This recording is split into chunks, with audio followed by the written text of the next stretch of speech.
Ah, our favourite trash waifu returns.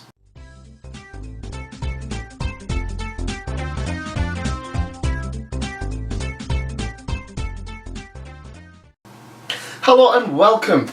That's my merchandise. This is my manga. I am that man.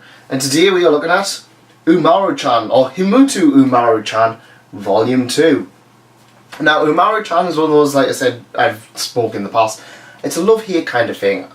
Umaru is, on the surface, a beautiful, polite, lovely girl that you would love to bring home for tea.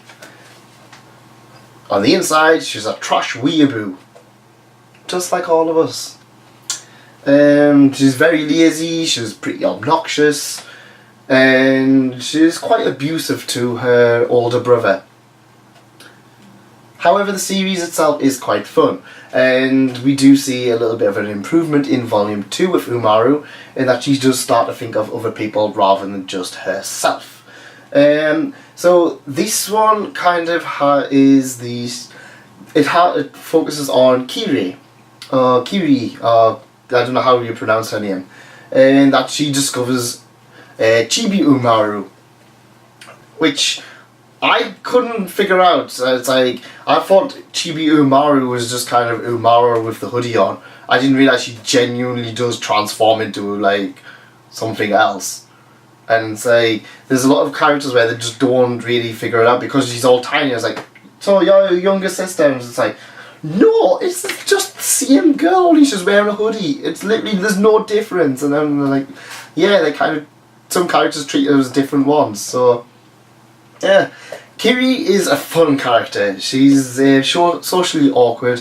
She has trouble talking to people, so she does make up a lot of the fun in this series. Umaru, like Chibi Umaru, kind of takes her under her wing because she thinks that it's Umaru's younger sister, and it's nice to see her kind of trying to get her to open up a little bit.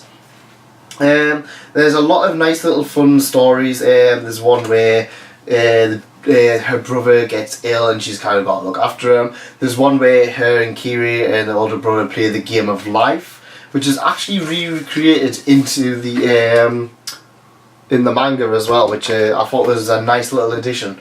There's one where they go to the beach, I believe, the beach episode. There's one where they go and where is it?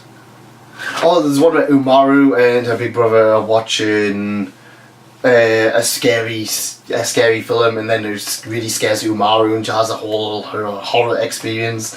It's quite interesting is that a lot of the stories are very, very short, so they're probably about, you can get through a story in about 2-3 minutes. Well, there's a lot in there. There's like 15 stories in there, so, and extras, so you're going to get a lot of bang for what you're getting. And like I says, you can get through them pretty quickly. There's a few minutes each, some are quicker than others, but it took us about an hour, 2 hours to read this. I dragged it out because I already read some of them, and it's one of those like fun ones you need. As opposed to Teasing Master Takagaki-san, where I kind of just binged that all at once.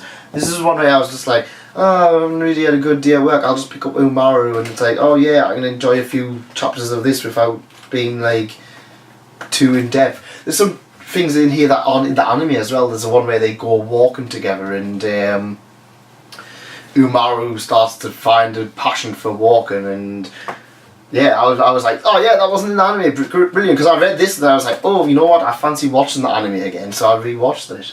And I'm just trying to figure out, oh yeah, it's just that our trash baby's actually in here as well.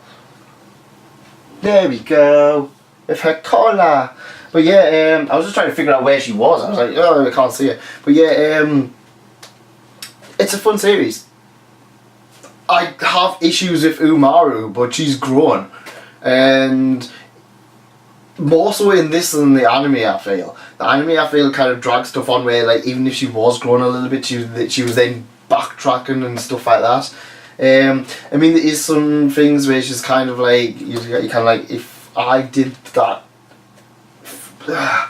But yeah, Umaru-Chan Volume 2, if you enjoyed the first one, I definitely recommend staying with it. It's fun, it's over the top, it's goofy. We are getting development for Umaru. The side cast, the two other girls are absolutely brilliant. And Sylphine, who we've seen a little bit in this. I don't know if this is Umaru's birthday is in this one. Sylphine isn't really kind of like focused in this one, but I'm sure Umaru is, Umaru's birthday, so she's kind of in that one. We also get introduced to Bomber, who is Big Brother's, I can't remember what he's called, Taihei, that's what he's called.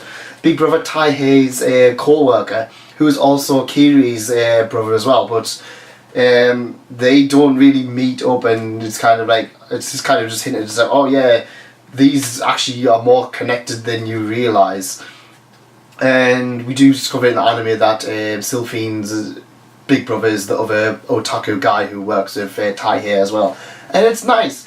It's like the supporting cast feel like genuine people. It's just kind of Umaru's in the centre, just being like, well, this is Umaru in our own little selfish world and doing all of this, and then everyone else around is just kind of doing their own little thing, and it's just like, yeah, fine, I'm fine with that, as long as we get like stuff with them.